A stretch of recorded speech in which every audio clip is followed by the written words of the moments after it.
My name is Marco, a 23-year-old pre-law student with dreams bigger than the sky. Since childhood, I had my sights set on becoming an attorney, working tirelessly through high school to maintain a perfect GPA. When that acceptance letter from my dream university arrived, everything felt perfect. My parents had promised a college fund they had been building since my birth would cover tuition. But 2 months before classes began, they delivered news that shattered my world. What happened next changed everything I thought I knew about family. If you are watching this video, drop a comment letting me know where you are tuning in from, hit that like button, and subscribe to join me on this journey of betrayal and redemption. I grew up in a peaceful middle-class suburb just outside of Boston. Our 2-story colonial home with its white picket fence represented everything about the stable, comfortable life my parents had built. From my earliest memories, education was positioned as the golden ticket to success in our household. My father Richard would often say, "In this family, we value brains over brawn," while helping me with math homework at the kitchen table. Dad worked as a financial advisor at a respected firm downtown, always dressed impeccably in tailored suits with his signature red tie. He managed investments for several wealthy clients and took pride in his financial acumen. Mom, Linda, built a successful career as a real estate agent, specializing in luxury properties throughout the greater Boston area. Their combined income provided us with a comfortable lifestyle, family vacations to Florida every winter, and the promise of college educations for both my brother and me. Kevin, my younger brother by 3 years, was everything I wasn't. 2. While I buried myself in books and academic competitions, Kevin charmed everyone he met. He struggled with grades, barely maintaining a C average, but his natural charisma and entrepreneurial spirit made him the star at family gatherings. By 16, he was already buying broken electronics, fixing them, and reselling them for profit.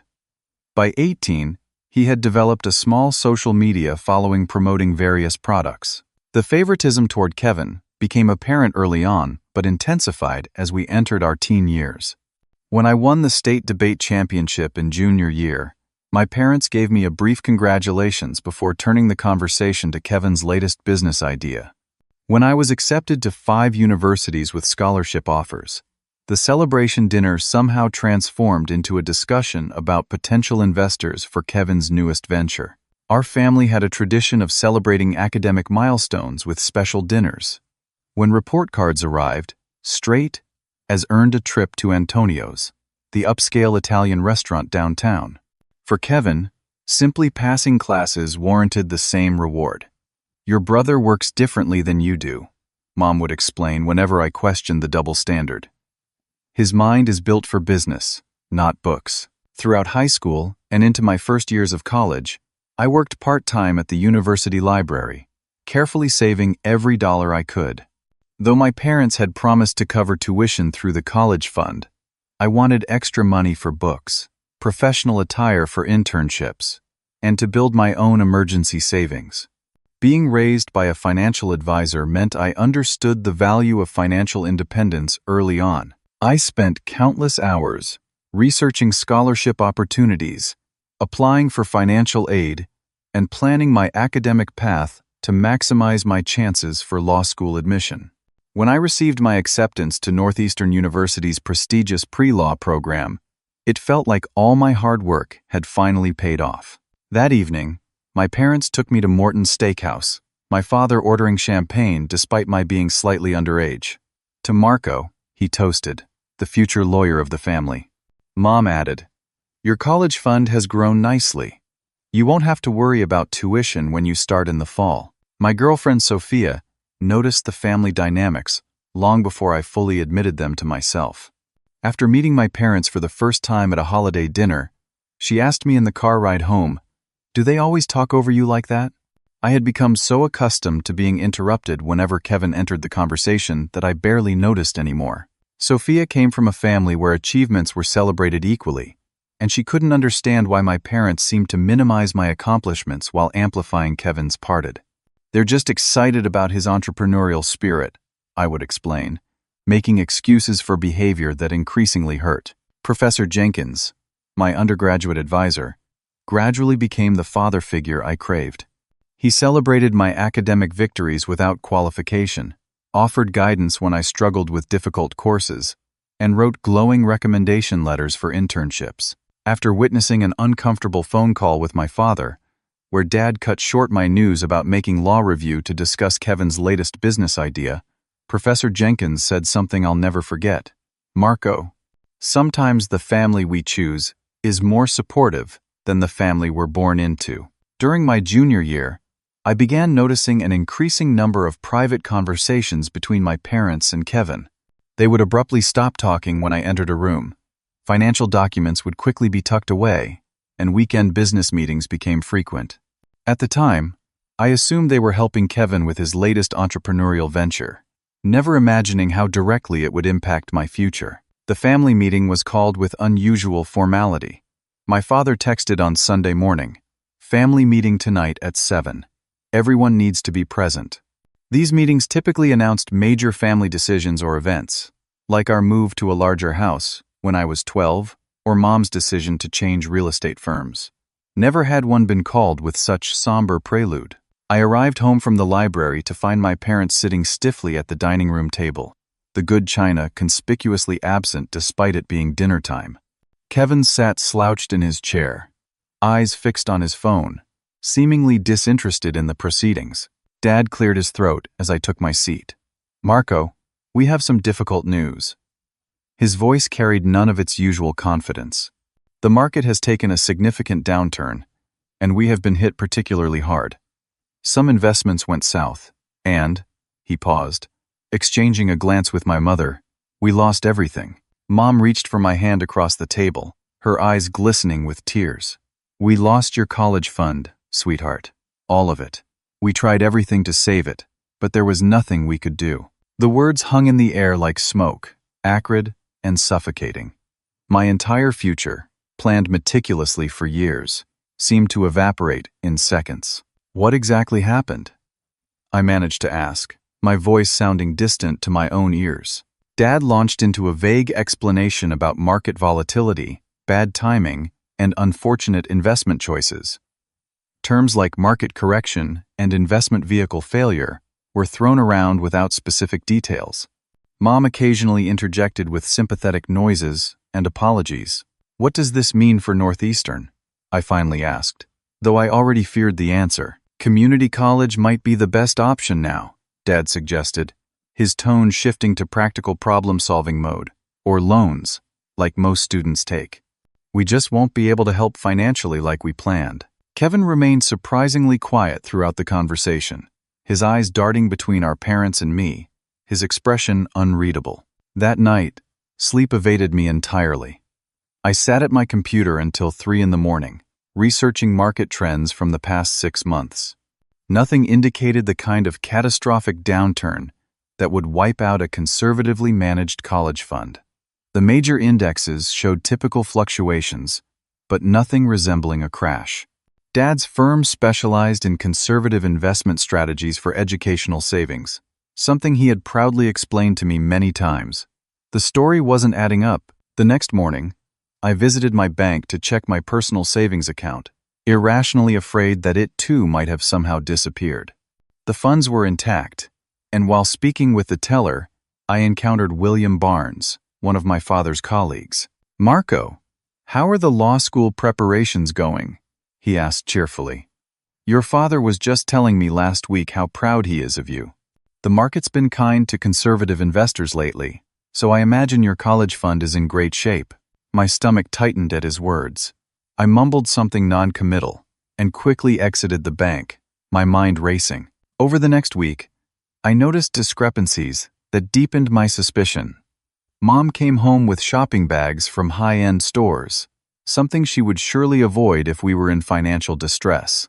Dad ordered an expensive new golf club set he had been eyeing for months. Most tellingly, Kevin appeared with a brand new MacBook Pro and designer clothes, claiming they were necessary business expenses. Then came the fragments of conversation that began to paint a disturbing picture. Passing by my father's home office, I overheard. The startup capital should be enough to get through the first year of development. Later that week, Mom on the phone. The initial investment is substantial, but Richard believes the return will be worth it. My suspicions crystallized one evening when I came home early from the library and heard Kevin enthusiastically explaining something to my parents in the kitchen. I caught only pieces of the conversation. .inm.in res, revolutionary app design. Market research confirms. Initial funding secured. Followed by my father's proud response. This could be the next big thing, son. Something wasn't adding up, and the knot in my stomach told me it was worse than I imagined. While maintaining a facade of acceptance about my college fund's disappearance, I resolved to uncover the truth, whatever it might be. My investigation began subtly. I started arriving home at unpredictable times, catching snippets of conversations that would abruptly halt when I entered the room. I offered to bring coffee to my father in his home office, using those brief moments to scan his desk for information. I volunteered to help my mother with filing, hoping to glimpse financial documents. The breakthrough came on a rainy Saturday, when my parents took an overnight trip to visit my grandmother. Kevin was out with friends, and I had the house to myself. After wrestling with my conscience briefly, I decided my future was worth the invasion of privacy and entered my father's home office. His filing cabinet yielded nothing unusual, but his desk drawer, usually locked but carelessly left open, contained a folder labeled Education Funding. Inside, I found statements for an account in my name that had held over $100,000 as recently as 3 months ago. A series of transfer records showed the money moving to another account, labeled simply KW Ventures. KW, Kevin Walker, my brother's initials. My hands shook as I photographed the documents with my phone, careful to return everything exactly as I found it. The betrayal was no longer a suspicion.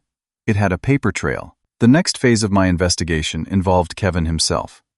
I began casually asking about his business plans, showing more interest than I typically would.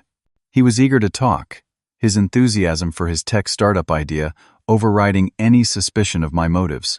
"It's a revolutionary social commerce platform," he explained over breakfast one morning. "Think Instagram meets Amazon, but with AI recommendation algorithms that learn from user behavior. Sounds expensive to develop," I commented casually. "Yeah, but I secured initial funding," he replied, suddenly vague. "Investors who believe in the vision." One Tuesday afternoon, I followed Kevin to what he had described to our parents as a business meeting. He took an Uber to a trendy co-working space in Cambridge. Through the large windows, I watched him enthusiastically presenting to 3 older men in business attire. Charts and projections flashed on a screen behind him. After waiting nearly an hour, I entered the building under the pretense of looking for workspace options for a study group. On a bulletin board near the entrance, I found a flyer for KW Ventures investor presentation scheduled for that very afternoon. The final confirmation came when I discovered Kevin's business plan, carelessly left in our shared printer after he printed copies for a meeting. The executive summary proudly proclaimed, "With secured initial family investment of $125,000, KW Ventures is positioned to revolutionize the social commerce space." The exact amount of my college fund. The most devastating revelation occurred entirely by accident. I had called in sick to my library job, fighting a genuine spring cold. My parents assumed I was at work, and Kevin believed I was at the library. I was upstairs in my bedroom, drifting in and out of medicated sleep, when I heard them arrive home and gather in the kitchen below my room. The heating vent carried their voices clearly up to where I lay in bed. "The development team was impressed with the concept," Kevin was saying excitedly. "They think we could have a working prototype within 6 months. "That's fantastic, son," my father replied, his voice brimming with pride. I rarely heard directed at me. "Best investment we ever made." "I still feel a little bad about using Marco's college money," Kevin said, his voice lowering slightly. "Maybe we should tell him the truth." My heart stopped. Though I had suspected it, hearing the confirmation froze the blood in my veins. "Absolutely not," my father responded firmly. "Marco would never understand the opportunity here. That money would have been wasted on another law student when it could fund the next big tech breakthrough. Your brother has real potential in business," my mother added. Marco can just get loans like normal people. He always figures things out. Kevin needs this chance. I guess you're right, Kevin conceded. Any momentary guilt apparently resolved. The return on investment will be worth it. Maybe we can even help Marco pay off some loans after we go public. I lay perfectly still, my phone recording the entire conversation as tears silently streamed down my face. The physical symptoms of shock set in immediately, a cold sweat breaking out across my body, my hands trembling so badly I nearly dropped the phone. Nausea rose in waves as the full impact of their betrayal washed over me. The college fund my parents had promised me since childhood, the future they had encouraged me to work toward with relentless dedication, had been given to my brother for a business venture. My sacrifices, my perfect grades, my careful planning, all meant nothing compared to Kevin's potential. I pressed a pillow against my face to muffle the sound of my breathing as downstairs. They continued discussing the bright future of KW Ventures, built on the ruins of my educational dreams. The morning after overhearing my parents and Kevin, I called in sick to work again. But this time it was emotional illness that kept me in bed. For hours, I lay staring at the ceiling, replaying their words in my mind. When I finally dragged myself up, I knew I needed to take action rather than wallow in betrayal. My first step was understanding my legal rights. Though my parents had created the college fund for me, was it legally mine? I contacted Jessica Winters, a regular patron at the university library who happened to be a financial advisor. Without revealing the full situation, I asked hypothetical questions about college funds and parental control. It depends on how the account was structured, she explained.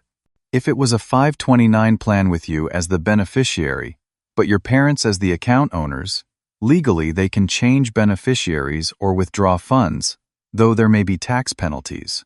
If it was a custodial account under the Uniform Transfers to Minors Act, the money legally becomes yours at age 18 or 21, depending on your state. Further investigation revealed that a portion of my college fund had indeed been in a custodial account that should have transferred to my control at 21, an age I had passed 2 years earlier.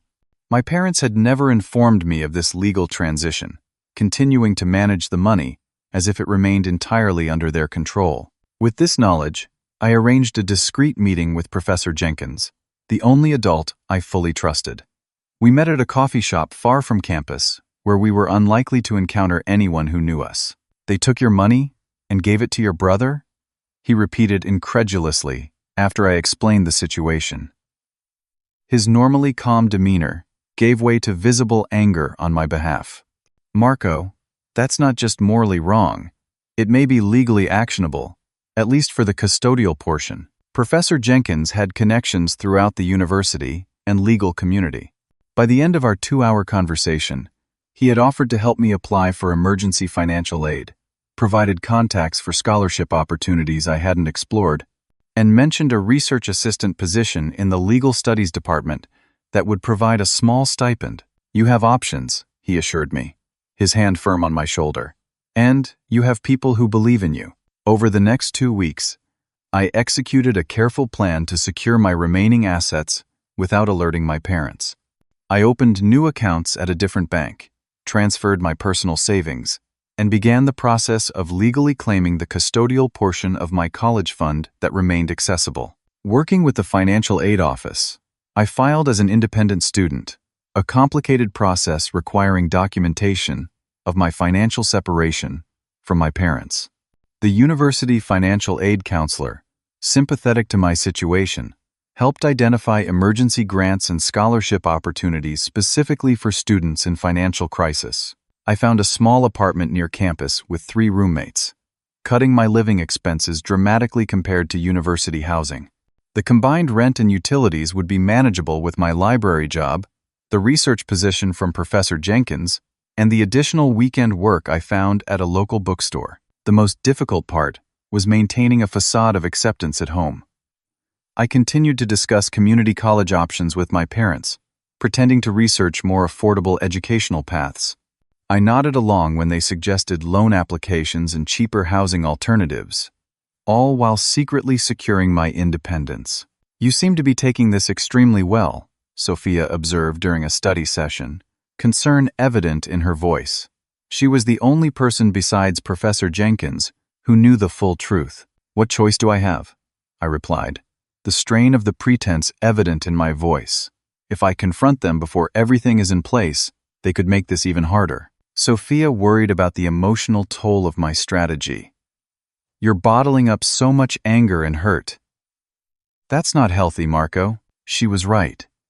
The strain of seeing my parents daily, hearing them discuss financial difficulties, while knowing they had chosen to fund Kevin's business instead of my education, was taking a toll. I lost weight, developed insomnia, and found it difficult to concentrate on coursework. "I just need to hold out a little longer," I insisted.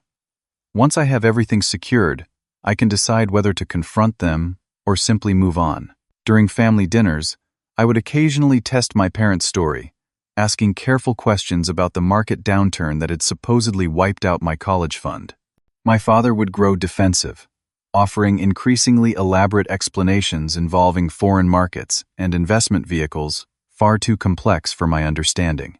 My mother would quickly change the subject to something less contentious. Kevin, interestingly, seemed increasingly uncomfortable in my presence. He would avoid eye contact during these conversations, suddenly remembering appointments or work that needed attention.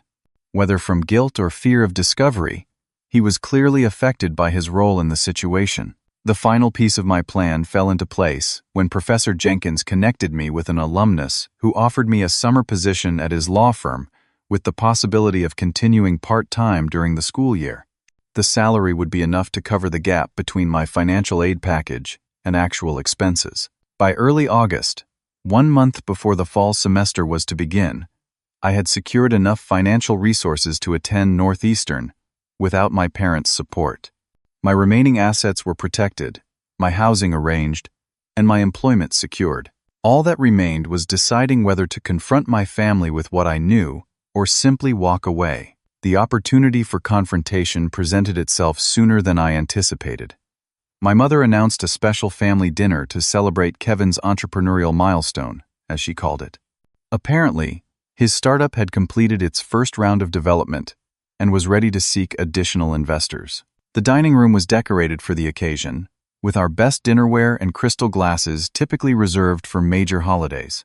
My father ordered catering from Kevin's favorite steakhouse, and even purchased champagne for a toast, despite my technically still being underage. Throughout the appetizer course, my parents and Kevin discussed the business in vague, exciting terms, careful not to reveal specific details that might mean little to me. I played along, nodding and smiling at appropriate intervals, while the recording of their kitchen conversation burned a hole in my pocket. "So Kevin," I said casually as we began the main course, "this all sounds really exciting. How did you manage to fund the initial development?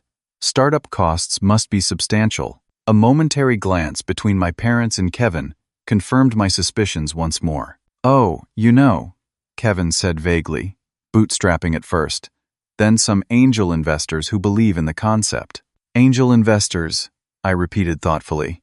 "Anyone I might know?" My father cleared his throat. "Just some business connections of mine. People looking for opportunities in the tech sector." "That's fortunate," I continued, maintaining a pleasant expression, "especially with the recent market downturn that wiped out my college fund.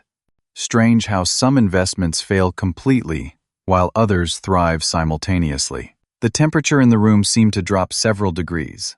My mother's fork paused midway to her mouth, and my father's jaw tightened visibly. "Markets are complex," he said stiffly.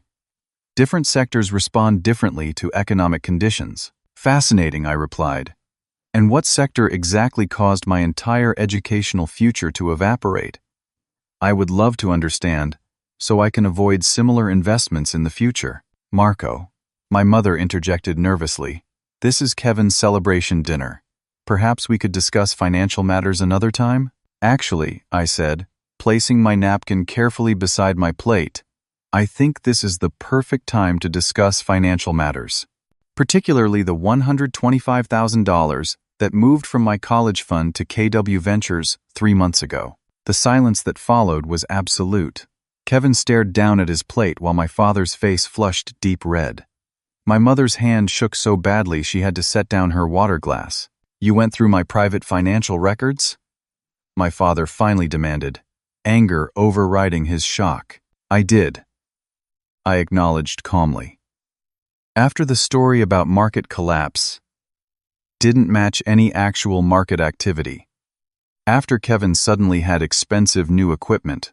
After I overheard multiple conversations about startup capital and investment, I removed my phone from my pocket and placed it on the table. But most importantly, after I heard all of you discussing it in the kitchen when you thought I wasn't home, without further comment, I pressed play. Their voices filled the dining room, the damning conversation playing out for all to hear. We lost everything, sweetheart, my mother had tearfully told me. The recording now revealed her true sentiments. Marco can just get loans like normal people. He always figures things out. Kevin needs this chance.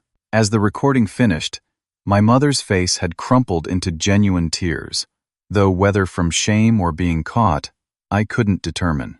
My father sat rigidly in his chair, jaw working as if chewing on words he couldn't quite spit out. You were spying on us? He finally managed, attempting to redirect the moral failing to me. I was discovering the truth. I corrected him. A truth you were never going to share with me. You don't understand business opportunities, my father countered, his voice rising. Kevin's venture could pay off exponentially. We could help you many times over once it succeeds. And if it fails? I asked quietly.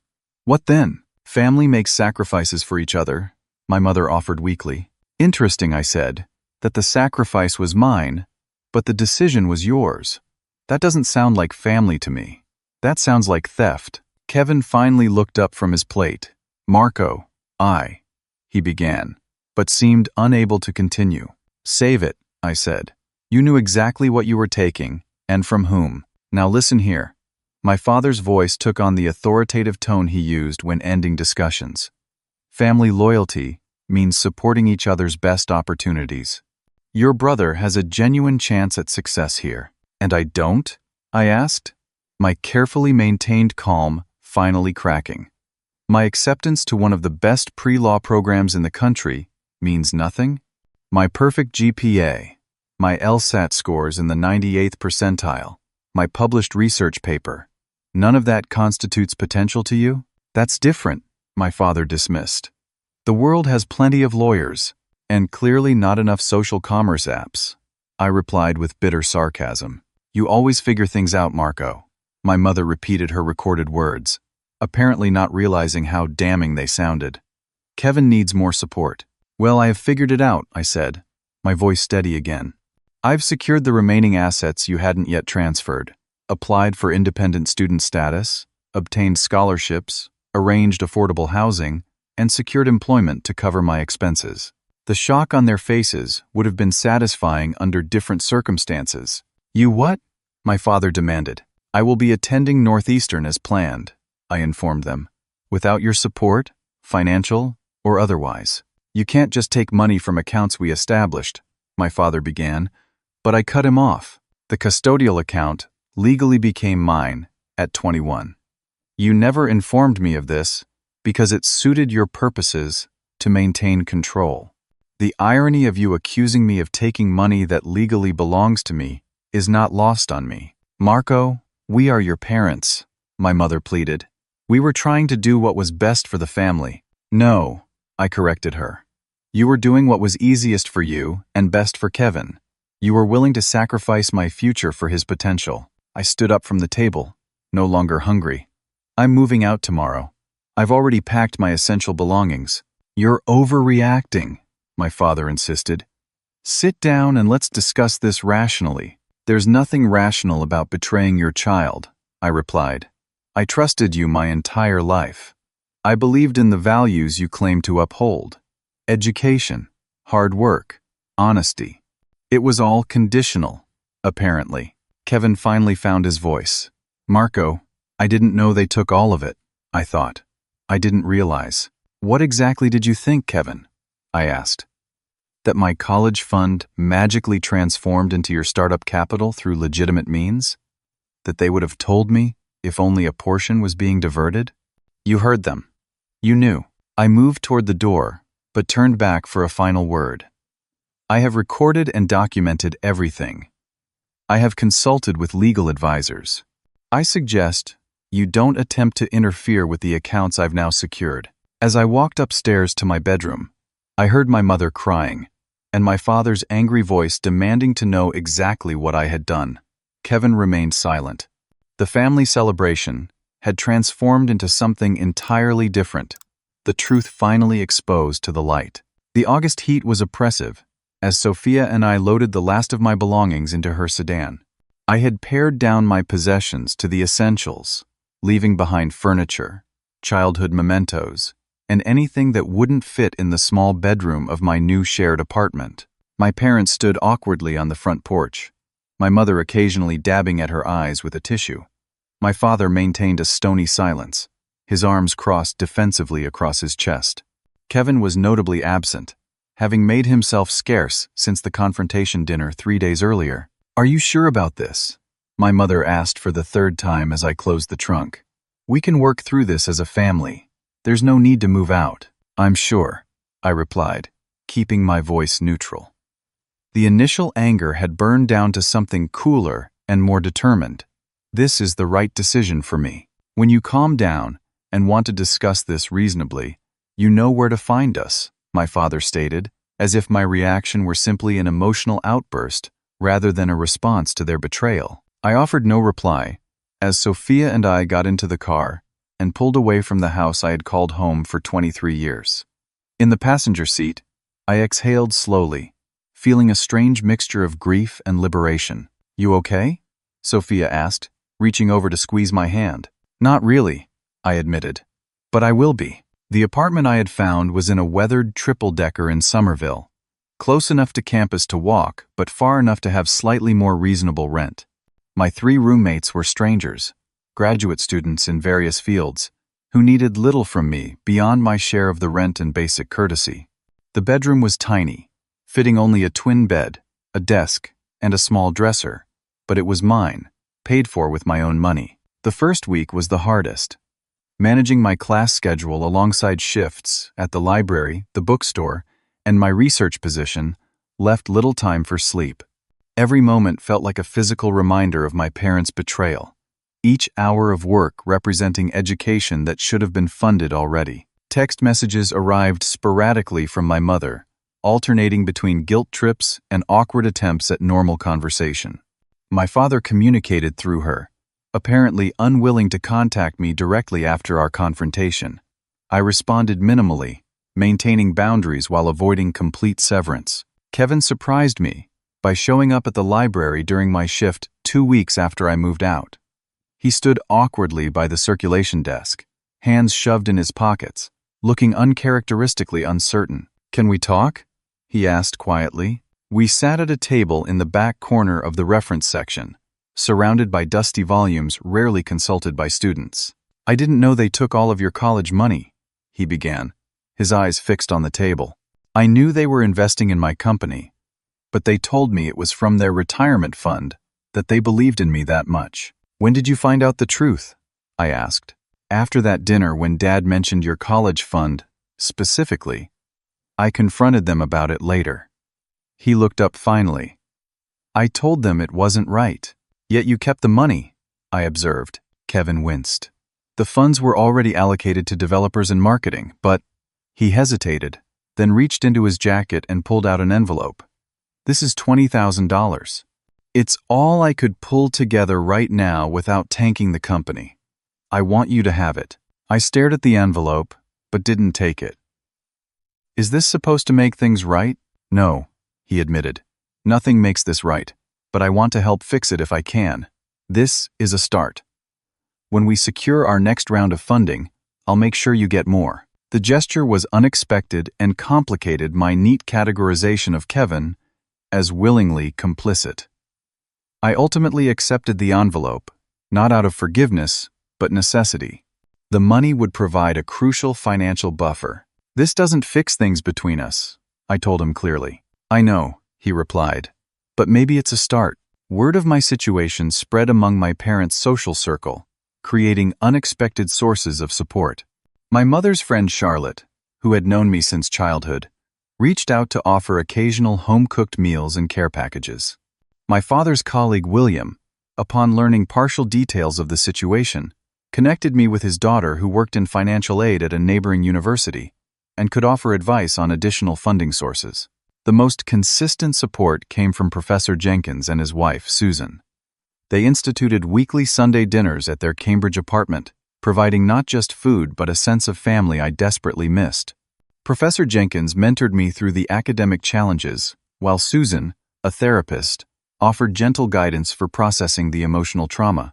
"Family betrayal cuts uniquely deep," she explained one evening as we washed dishes together after dinner.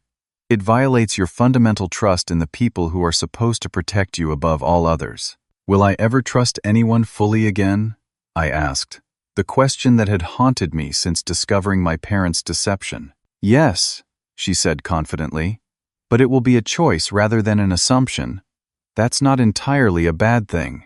Sophia's family also stepped into the void, including me in their holiday celebrations and family events. Her father, a contractor, helped me repair and paint my shabby bedroom. Her mother regularly sent care packages with homemade cookies and gift cards for groceries. The first holiday season away from my family arrived with an unexpected weight of grief. Despite their betrayal, I found myself missing the traditions and rituals of family Christmas. When Sophia's mother set a place for me at their Christmas dinner, I excused myself to the bathroom and cried for the first time since the night I had overheard my parents' conversation. Meanwhile, I threw myself into my studies with renewed determination. Each felt like a vindication, proof that my potential was worth investment. Working 30 hours a week, while maintaining a full course load, was exhausting but oddly satisfying. Every dollar I earned, every scholarship I secured, every excellent grade represented a step toward the future I had always planned, now achieved entirely on my own terms. Kevin continued his attempts at reconciliation, updating me regularly on his business developments and offering additional financial support when possible. His startup faced the typical challenges of new ventures, technical setbacks and funding concerns that tempered his initial optimism. As reality intruded on his entrepreneurial dreams, he seemed to develop greater empathy for my situation. "I didn't understand how hard this would be," he admitted during a rare coffee meeting 6 months after I moved out. "Everyone thinks their idea will be the next Facebook, but the reality is 18-hour days troubleshooting code and panicking about runway." "Welcome to adult life," I replied, thinking of my own packed schedule and financial stress. As the academic year progressed, my parents made increasingly direct attempts to re-establish contact on their terms. My father sent an email suggesting we put the unfortunate misunderstanding behind us and move forward as a family. My mother left voicemails expressing how much she missed me without acknowledging what had caused our separation. I maintained firm boundaries, responding politely but distantly, unwilling to pretend nothing had happened. The ball remained in their court, an acknowledgement of wrongdoing, the price of potential reconciliation. 1 year after the confrontation dinner, I sat in Professor Jenkins' office reviewing my academic progress. My transcript showed straight. As despite my punishing work schedule, the prestigious Harrington Scholarship had been awarded to me based on academic excellence and financial need, covering a significant portion of my second-year tuition. My internship at Caldwell & Associates, a respected law firm specializing in financial law, had turned into a part-time position with the promise of summer employment. "You should be incredibly proud," Professor Jenkins said, reviewing my achievements. "Most students would have crumbled under half these pressures." The truth was, beneath the academic and professional success, the emotional healing progressed more slowly. Trust remained difficult. I scrutinized every relationship for signs of potential betrayal. Financial independence had become an obsession rather than simply a necessity. Yet growth emerged from the painful experience. I discovered reserves of resilience I never knew I possessed. I learned to appreciate genuine support rather than taking it for granted. Most importantly, I discovered that family could be chosen rather than merely inherited. Kevin's business ultimately faced the harsh reality confronting most startups, technical challenges, and market indifference leading to scaled-back expectations. The revolutionary platform became a modest app with a small but loyal user base, generating enough revenue to sustain itself, but not the windfall my parents had anticipated. This reality check seemed to mature Kevin in ways nothing else had. His characteristic bravado replaced by a more grounded perspective. "I understand now why you were so devastated," he told me during one of our increasingly frequent meetings. "You had worked toward that goal your entire life, just like I worked toward this business. Having it threatened feels like losing part of yourself." Nearly 14 months after moving out, I agreed to a family dinner at a neutral location, a restaurant downtown, where the public setting would discourage dramatic confrontations. My parents arrived 10 minutes early, both looking older than when I had last seen them. My mother hugged me tightly while my father offered an awkward handshake. The initial conversation remained surface level, discussing weather and city events until our appetizers arrived. Finally, my father cleared his throat and addressed the elephant in the room.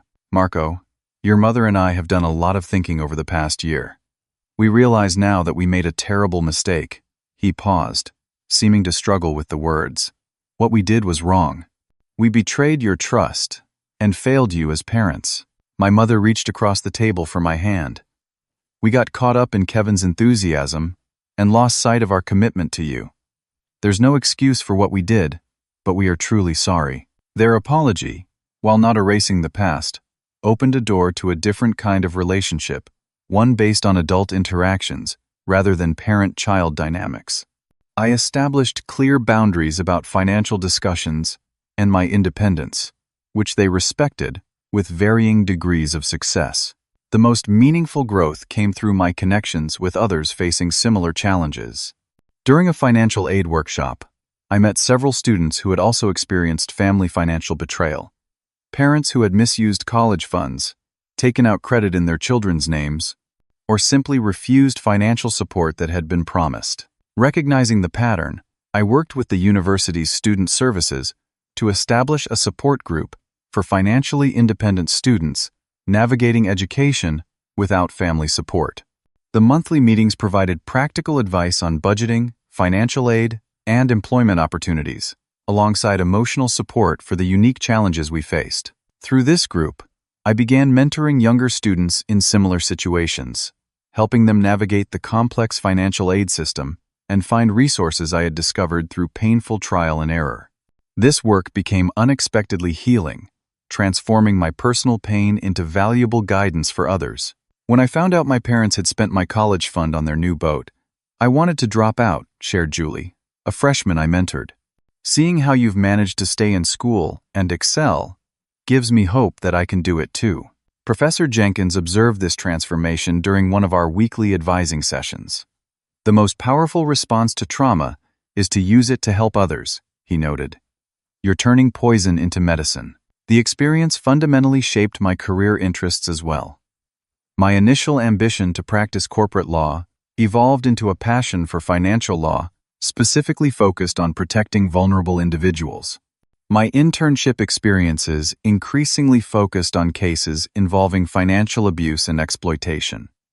My personal experience providing insight and motivation that my colleagues sometimes lacked. My relationship with Sophia deepened through the crisis, her unwavering support providing a model for healthy partnerships. On our third anniversary, as we discussed our future together, she suggested we create a transparent approach to finances. "I want us to build something different than what you experienced," she explained. "Complete honesty, shared goals, mutual support."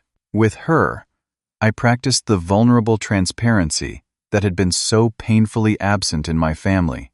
We discussed student loan repayment strategies, savings goals, and career plans with complete openness, building the foundation for a relationship based on trust rather than convenience or obligation. The journey toward forgiving my parents progressed in uneven steps. Some days, the anger felt as fresh as the night I discovered their betrayal. Other days, I could acknowledge their genuine remorse and attempts to make amends.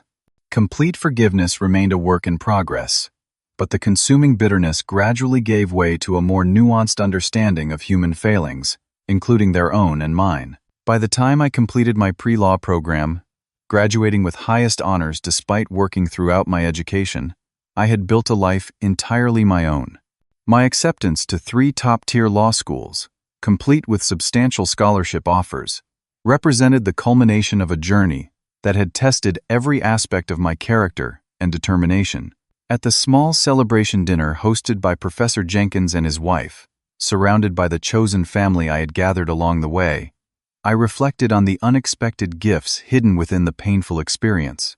The betrayal that had nearly destroyed my educational dreams had ultimately taught me self-reliance, resilience, and the true meaning of integrity. When I give advice to others facing similar challenges now, I share this hard-won wisdom. Your value is not determined by others' investment in you. Your potential exists independently of external validation. And sometimes, the path of greatest resistance leads to the most meaningful destination. Have you ever experienced betrayal from someone you trusted completely? How did you rebuild your life afterward? Share your story in the comments below. If this video resonated with you, please hit that like button and subscribe to support more content like this. Remember that sometimes our deepest wounds become our greatest strengths, and the family we choose can be more supportive than the one we're born into. Thank you for listening to my story, and I wish you strength and resilience on your own journey.